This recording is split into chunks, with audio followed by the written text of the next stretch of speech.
ব্রেকফাস্টে যদি নতুন কিছু বানানো যায় আর তার রেসিপিটা যদি খুব সহজ হয় তাহলে খুব ভালো হয়, তাই না? তাই আজকে আমি আপনাদের সাথে শেয়ার করব খুব সহজ আর সুস্বাদু একটা ব্রেকফাস্টের রেসিপি। হ্যালো ফ্রেন্ডস, আমি সুমি রান্নাঘরে আপনাদের সবাইকে স্বাগত জানাচ্ছি। আজকে আমার রেসিপি ছোলার ছাতুর চিলা। এটা বানানোর জন্য এখানে আমি নিয়ে নিয়েছি দুটো মিডিয়াম সাইজের পেঁয়াজ, একটা টমেটো, 2 ইঞ্চির মতো আদা আর 4টে কাঁচা লঙ্কা। কাঁচা লঙ্কার পরিমাণটা আপনারা আপনাদের স্বাদ মতো কম বেশি করতে পারেন। এবার আমি পেঁয়াজ, কাঁচা লঙ্কা আর টমেটোটাকে খুব মিহি করে কুচি করে নিলাম আর আদাটাকে গ্রেট করে নিলাম।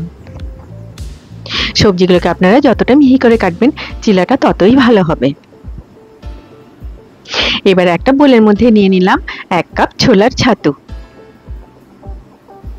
এবার এর মধ্যে দিয়ে দিলাম হাতে করে এরকম ক্রাশ করে নিয়ে 1 টিস্পুন জোয়ান। দিয়ে দিলাম 1 টিস্পুন চিলি ফ্লেক্স। এই চিলি ফ্লেক্সের পরিমাণটা আপনারা কম বেশি করতে পারেন। দিয়ে দিলাম 1/4 টিস্পুন হলুদের গুঁড়ো আর স্বাদ মতো নুন। আপনারা আমার চ্যানেলটিকে সাবস্ক্রাইব করতে ভুলবেন না আর পাশে থাকা বেল আইকনটি নিশ্চয়ই প্রেস করে দেবেন, তাহলে আমি যখনই নতুন কোনো ভিডিও আপলোড করব তার নোটিফিকেশন সর্বপ্রথমে আপনার কাছে পৌঁছে যাবে। এবারে সব শুকনো উপকরণগুলোকে খুব ভালোভাবে মিশিয়ে নিচ্ছি।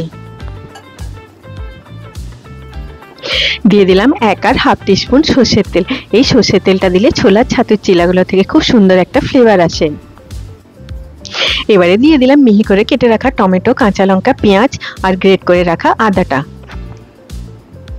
আপনারা প্রথমে শুকনো উপকরণগুলোকে খুব ভালোভাবে মিশিয়ে নেবেন, তারপরেই ছাতুর মধ্যে ভিজে উপকরণগুলো দেবেন, নয়তো এই ব্যাটারটা ভালোভাবে তৈরি হবে না আর চিলাটা খেতেও ভালো লাগবে না। এখানে আমি ব্যাটারটা তৈরি করার জন্য নিয়ে নিলাম 1 কাপ জল। এবারে সব ভিজে উপকরণগুলোকে ছাতুটার সাথে খুব ভালোভাবে মিশিয়ে নিলাম। এবার আমি যে 1 কাপ জলটা নিয়েছিলাম সেটা অল্প অল্প এই ছাতুটার মধ্যে দিয়ে এটার একটা স্মুথ ব্যাটার বানিয়ে নিচ্ছি। জলটা আপনারা অল্প অল্প করে দিয়ে ভালোভাবে বিট করে ব্যাটারটা বানিয়ে নেবেন।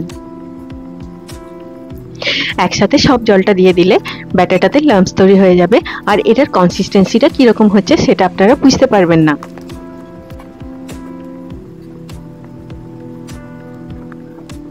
দেখুন ব্যাটারটা রেডি হয়ে গেল। এখানে আমি ব্যাটারের কনসিস্টেন্সিটা এরকম রেখেছি, আপনারা একটু পাতলাও রাখতে পারেন।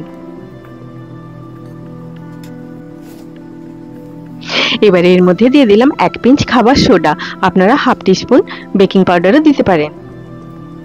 এবারে এটাকে আমি ব্যাটারটার সাথে খুব ভালোভাবে মিশিয়ে দিলাম। বেকিং পাউডার বা বেকিং সোডা দেওয়ার সাথে সাথে আপনারা খুব ভালোভাবে মিশিয়ে দেবেন, তাহলে এটা পুরো ব্যাটারটার সাথে খুব ভালোভাবে মিশে যাবে। বেকিং সোডা বা বেকিং পাউডার দিলে ছাতুর চিলাগুলো খুব খাস্তা আর ফ্লাফি হয়। এবার একটা প্যানের মধ্যে গরম করে নিলাম 1 টিস্পুন সরষের তেল। এটা সরষের তেলে ভাজলে খেতে বেশি ভালো লাগে, আপনারা সাদা তেলেও ভাজতে পারেন। এবারে গরম তেলের মধ্যে 4 টেবিল স্পুনের মতো ব্যাটার দিয়ে এটাকে এইভাবে গোল করে স্প্রেড করে দিলাম। আপনারা চিলাগুলো সাইজ আর থিকনেস যেরকম রাখতে চাইবেন সেই অনুযায়ী ব্যাটার প্যানের মধ্যে দেবেন। আপনারা চিলাগুলোকে একটু পাতলা বানাতে চাইলে এই ব্যাটারটাতে আরেকটু জল মেশাতে পারেন। আমি এখানে 1 কাপ ছাতুর জন্য 2 কাপ জল ব্যবহার করেছি। এবারে এই চিলাটার চারদিকে অল্প একটু সরষের তেল ছড়িয়ে দিলাম। এবারে এটাকে ঢাকা দিয়ে লো ফ্লেমে 3 থেকে 4 মিনিট কুক করে নিচ্ছি। যখন দেখবেন এই চিলাটার উপরটা খুব বেশি ড্রাই হয়নি কিন্তু উপরে একটু একটু বাবল হচ্ছে, তখন জানবেন এর উল্টো দিকটা ভালোভাবে কুক হয়ে গেছে। এবার এটাকে উল্টে দিয়ে উল্টো পিঠটাও আমি ভালোভাবে কুক করে নিচ্ছি। আপনারা খুন্তিটা দিয়ে এইভাবে হালকা করে প্রেস করে দেবেন, তাহলে উল্টো পিঠটা খুব ভালোভাবে ভাজা হয়ে যাবে। আমার আজকের রেসিপিটি যদি আপনাদের ভালো লাগে আপনারা নিশ্চয়ই লাইক করবেন। আপনাদের লাইক আমাকে মোটিভেট করে আরো বেশি ভিডিও বানানোর জন্য। দেখুন চিলাটা সুন্দরভাবে ভাজা হয়ে গেছে। এবার এটাকে আমি একটা প্লেটের মধ্যে রেখে নিলাম। এই একইভাবে আমি সব ছাতুর চিলাগুলোকে বানিয়ে নিলাম।